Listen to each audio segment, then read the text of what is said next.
Hi friends! Home with us අපේ YouTube channel එකට ඔයාලව සාදරයෙන් පිළිගන්නවා. මගේ ආසාවත් එක්ක මගේ යාළුවන්ගේ ඉල්ලීමත් එක්ක මං හිතුවා voice කරොත් හොඳයි කියලා videos වලට. අපේ ගෙදර හදපු අඹ අචාරුවක වීඩියෝ එකක් තමා අද ගේන්න හිතාගෙන ඉන්නේ. ඔන්න ඉස්සර වෙලාම අපි එහෙනම් බලමු මොකක්ද අපි කරේ කියලා. ඉස්සර වෙලාම අපි අපේ ගෙදර ගහෙන්ම අඹ ගෙඩි ටිකක් කඩාගත්තා. ඔන්න ඉතින් අපි මේ වැඩේ කරගෙන යද්දී තනියෙන් කරන්න බෑනේ. ඒ නිසා මම මේ වැඩේට සම්බන්ධ කරගත්තා අපේ අක්කගේ චූටි බබා. පොඩි මෑන් ඉතින් හරියට උදව් කරන්න ආවා මට. හදන වැඩවලට තමා මේ අපේ පොඩි කොල්ල උදව් කරේ. එයා හරි ආසයි භාජනයේ නඹ ටික හොදලා අරගෙන අනිත් භාජනයට දාලා මට ගොඩාක් උදව් කරා. ඊටත් මේ වීඩියෝ එක අපි එළියනේ කරේ. එයා හරි කැමතියි එළියේ මාත් එක්ක වාඩි වෙලා හරියට උදව් කරා ඉතින්.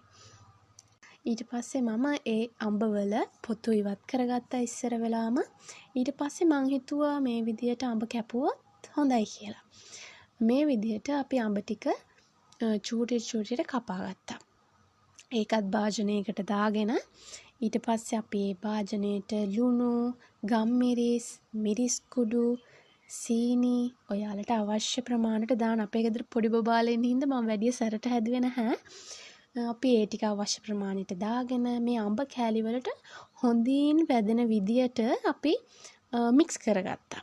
හොඳට මේ ටික මික්ස් කරගත්තට පස්සේ අඹ කෑලි වලට රසට මේ මිරිස් කුඩු, ගම්මිරිස්, සීනි, ලුණු මේ හැම දෙයක්ම කානට වැදිලා තියෙනවා. දන්නවනේ ඉතින් කොහොමද මේ අඹ අචාරුවක් හදන්නේ කියලා. මං ආසාවටත් එක්ක මේ වීඩියෝ එක කරේ. ඔයාලත් බලලා මේ වීඩියෝ එක කැමති නම් like කරන්න, comment කරන්න. මගේ channel එක තවම ඔයාලා subscribe කරලා නැත්නම් ආදරෙන් ඉල්ලනවා මගේ channel එක subscribe කරන්න. ගිහින් එන්නම්. bye. ඔයාලා සතුටින් පරිස්සමෙන් ඉන්නවනම් බුදු සරණයි.